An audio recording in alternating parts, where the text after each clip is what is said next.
This is Hypnotic Stories, Episode 2, titled More Flies with Honey. Hypnotic Stories is your treasure trove of hypnotic storytelling for change work and self-improvement. Here is your host, Master Storyteller James Hazlerig. You know, there's that saying that you catch more flies with honey than with vinegar, which is just kind of a reminder to all of us to, remember that being nice, you often get what you want. In fact, the old idea that nice people finish last really doesn't add up. So I used to teach anger management classes to folks who were in drug and alcohol rehab and recovery. And I would walk in and I would write anger management on the board. I had a whiteboard in those classes. And then I would cross it out and I would write how to be mighty. And I always explained that, that word mighty, we don't use it much anymore. Back in the day, people would talk about a mighty warrior. And of course, a mighty warrior was one who, you didn't want to make him angry because, if you did, he'd put on his armor and get out his sword and he'd get on his chariot and he'd ride to your village and he'd burn down all the buildings and kill all the people and do terrible things to the livestock. And that's what being mighty was thought to mean. Until around the 1st century A.D., when there was a Jewish scholar, a fellow whose name was Simeon ben Zoma. He didn't invent the benzos. He's the son of a guy named Zoma. That's what ben Zoma means. And they probably didn't call him Simeon. They probably called him Shimon. But anyway, good old Shimon ben Zoma said, people want to be mighty, but what does that really mean? And he said that to be truly mighty is to control your emotions and to turn an enemy into a friend. Or another way of looking at it is to turn an adversary into an ally. So I would spend about 3 weeks working with these guys. And it was usually not always all male classes, but at one particular place I remember it was all male. Anyway, I would spend about 3 weeks working on ways to control the emotions. And so, of course, I taught them a lot of self-hypnosis, a lot of mindfulness meditation, and various ways to just help hack into the nervous system. All the things that we teach as hypnotists. Of course, don't tell them we're doing hypnosis. And then the other thing that we would do on the last week, I would really shift from controlling the emotions to ways to turn adversaries into allies, because a lot of people had used anger, and I know I used to use anger in this way, as a tool to get what I wanted. When I'd been pushed around to the point I just couldn't stand it anymore, I'd blow up and I'd get furious, and my anger would force me to go beyond really being assertive, which is what I should have been, into being aggressive, and that aggression would get me what I wanted. Well, I don't think it's fair to take away someone's crutches without teaching them how to walk. So that last day we would focus in on how to use effective communication to accomplish win-win situations, to manipulate in a positive way. Now, a lot of these people, especially in rehab, they'd been warned about being manipulative and don't be passive-aggressive. And I would have to explain to them that there's a difference, that passive-aggressive approaches are about win-lose, whereas what I was teaching them was about win-win. Well, of course, anytime I want to teach something, I'm going to use some stories, because stories are there so that we can learn things. So I hope you enjoy today's recording. It actually comes from a course that I taught. I spent a day teaching the counselors at Austin Recovery how to teach anger management in the way that I did. And so I told them a couple of these stories.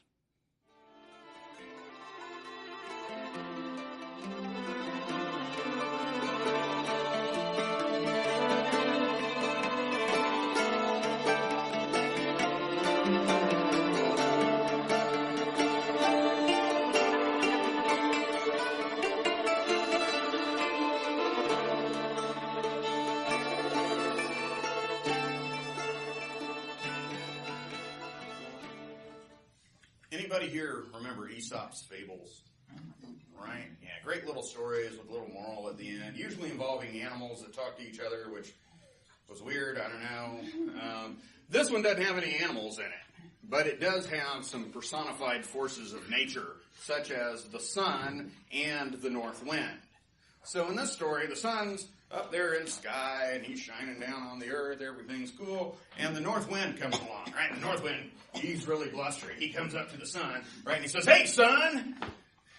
Anyway, and so he says, "Hey, son," and the sun says, "What?" And the north wind says, "I'm really strong. You wouldn't believe how strong I am. I'm just so strong. I'm just blowing down things all over the earth. I'm just the strongest thing around." And the sun's like, "Okay, yes, you're very strong. I get that. All right."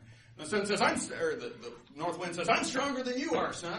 I'm way stronger. Let me prove how strong I am." The sun says, "Well, all right. How do you want to do that?" And the north wind says, "Let's have a contest. See that man walking along on the path down there in ancient Greece, right? He's got a cloak on his shoulders. I can blow that cloak right off his shoulders." And the sun says, "Well, all right, go ahead." So the sun says, the north wind goes, and he blows.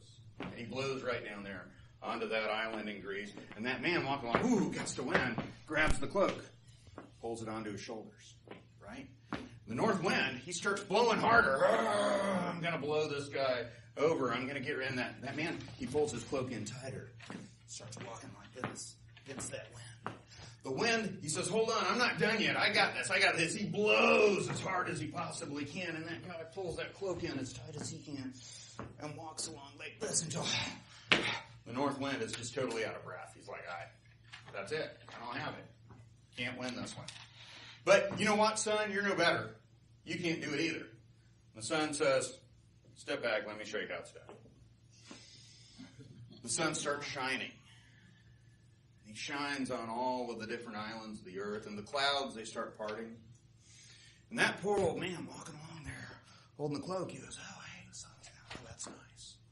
And he starts walking a little straighter. And the sun shines some more on him. And he starts pulling back the cloak. That feels good. And the sun shines some more, and the guy takes the cloak right off and drapes it over his arm. Because the sun has friendly strength. The sun understands a win-win. He wants the guy to take the cloak off. The guy wants to be warm and comfortable. So he motivates him based on what's warm and comfortable, what feels good. Now, the north wind, he has hostile strength. Win or lose. That's what it is. Now, the thing about this is you could say both of them were trying to manipulate that guy. And I didn't know before I came to Austin Recovery quite what a big word manipulation is in recovery. I started thinking about it. And here's the thing. On Wednesday night, I paid a very tall blonde woman to manipulate me and my wife. She's called a massage therapist. Manipulate comes from the word manos, hands, right? Manipulating something means moving it around, moving them in some way. Now, when I paid that woman to manipulate my wife and me and move our muscles around, I felt great at the end. She got money. It was a win-win, right? That's what's called ethical manipulation, when you have a win-win. When you have a win-lose, that is unethical manipulation. So, this is a very stark example. I apologize. I hope it doesn't offend anybody. But let's say a husband comes home from work and he's brought flowers and he's brought some presents for his wife. And he says, "Honey, I really want us to rekindle our romance." And she says, "That's awesome. I love you. That's wonderful." And they make love. That's a win-win, right? If he forces himself on her, that's a win-lose. That's the difference. All right? Sorry to use such a crude example, but it's very stark. So, there's another story I like to think of in terms of ethical manipulation. And this one is about Noah. It didn't make it into the Bible. I think it ended up on the cutting room floor or something like that. All right, so Noah's out there, and he built him the Arky, right? Covered it with Gopher Barky Barky. No one else sang that song? All right. So he's built the ark, and he's marching in the animals 2 by 2, or if you read carefully, he's bringing 7 of all the clean animals, right? So personally, if I had been an animal and I was like the third, I'd be like, I'll take a shower. Really, I'll be clean. But anyway, some of the animals, though, weren't so eager to get in. For instance, he had gotten the female donkeys in. Led the female donkeys. They're called jennies, right? He got the jenny or the jennies, and I can't remember if donkeys are clean or not. They kind of smell. But anyway, but there's the male donkey. The male donkey's very stubborn. He doesn't want to go in there, even though it really would be to his advantage because it's about to be very damp out here, right? It's not going to be a good place for him to do. But instead, he's living up to his name. He's a jackass. All right? So Noah is sitting there. He's got the halter around the mouth and the neck of the jackass, and he's pulling as hard as he can. Have you ever dealt with a jackass like that? Yeah. So he's pulling that jackass as hard as he can, right? And the harder Noah pulls, the more the jackass digs down with his hooves into the ground, refusing to go. And Noah's just getting really tired. He's like, come on, you gotta get in here. This is how you're gonna live. And the jackass didn't care. He's not thinking long term, right? He is in full fight and flight mode. He's trying to fly. He's trying to get out of there. And so then one of Noah's sons comes up and he says, hey, Dad. I don't know which one it was, Ham, Shem, or Japheth, or Jay-Z. I don't know. Anyway, one of the Noah's sons comes up and says, Dad, let me help you with this. He's like, okay, well, both of us could pull. He's like, no, that's not going to do it, Dad. You just keep on, gently pulling a little bit. Don't completely give up, but just pull just a little bit. And I've got a plan. So the son goes around. And he stands to the side because he knows donkeys kick back, right? And he grabs hold of the tail. And he says, okay, Dad, give it a little tug. The dad gives it a tug. That donkey pulls back. And Noah's son pulls the tail as hard as he can the other direction. Well, that jackass goes, ah! And then Noah's son lets go. And he's been pulling back like this, but now he's got to pull that way, so he wants to get away from Noah's son, so bam. Right into the ark. It's a win-win. It is manipulation, but it was for the advantage of that person. So, by the way, that story it's originally about a guy named Milton Erickson, who was a little farm boy, figured it out. If you Google Milton Erickson, you go, whoa, he got a very interesting one.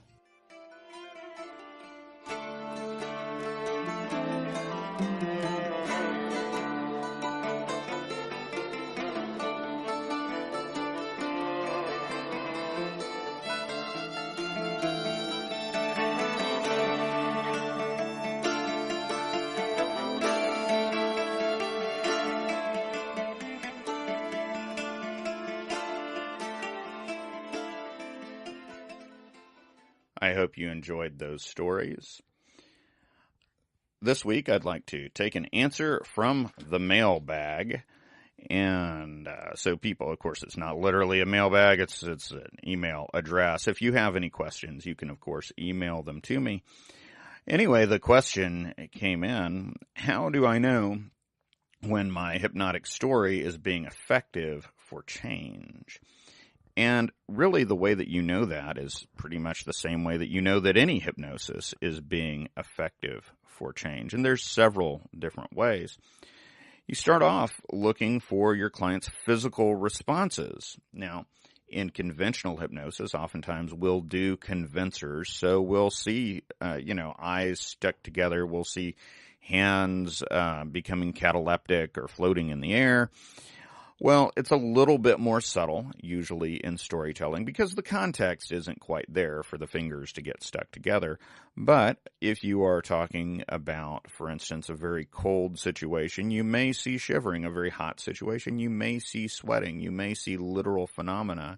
You may also see facial expressions that change depending on the story that you're telling. And that's going to vary a lot from client to client. You'll also see really the change reflected in your client's facial features, in their physical stance, especially when you see that figurative light bulb go off and they just have that look like, oh, okay, yeah, they got it. Sometimes you will have laughter, giggling, smiling, likewise, when somebody realizes what you're doing, or if you just make a funny point. And I have no problem using humor in hypnosis. I'm not afraid of my clients laughing. Then again, I did write a book called Laughnosis. Now, the second way that you'll often know is by your client's verbal response. Very often at the end of a session, especially, your client will comment that they feel as if something has shifted, or they'll have a different emotional response when they think about the issue. And it's always great to reinforce that with the suggestion that I stole from Michael Ellner, which is shift happens. So listen for their response. Let your clients tell you what's going on. The third method is really very similar to that, and it's to calibrate before and after the session, or before and after the story. So to calibrate, you, of course, ask your client to think about their problem, or to experience some stimulus and rate their response on a scale of 0 to 10. Sometimes this is as simple as asking them to think about what it is that used to, or that does cause a problem for them. Sometimes, like with fear of flying clients, I may have them watch a video of people on a plane experiencing turbulence. You have to be careful, though. Some of the fear of flying people will crawl under the table when you do that. So, do it judiciously. And then, of course, at the end of the session, you introduce the same stimulus and have them rate their response. Again, on that same scale of 0 to 10. And then, finally, there's the wait and see method, the client report method. And sometimes clients aren't going to really notice that giant shift immediately, but when they return for a follow-up, they'll report really big changes. And this is true in any kind of hypnosis, and it's true with storytelling as well. Now, I think it's worth noting that I almost never rely entirely on one story to make the change. Usually I will layer multiple stories. I'll throw in different metaphors, all to lead to critical mass to help my clients make that change. And I also don't rely solely on storytelling and metaphor. It's one of many tools. So I'll also bring in various hypnotic and NLP processes, and I will introduce numerous suggestions, often, again, in different ways, sometimes direct, sometimes indirect, phrased in different ways. All of that in a single session to make that change. Anyway, I'm really thrilled that people are sending me questions. If you have a question, email it to harmonyhypnotist@gmail.com. I look forward to hearing from you. In the meantime, good storytelling. Thanks for listening to the Hypnotic Stories podcast with James Hazlerig. If you've enjoyed this, don't forget to subscribe, like, and share with your friends. For free storytelling tips, go to www.hypnotic-stories.com.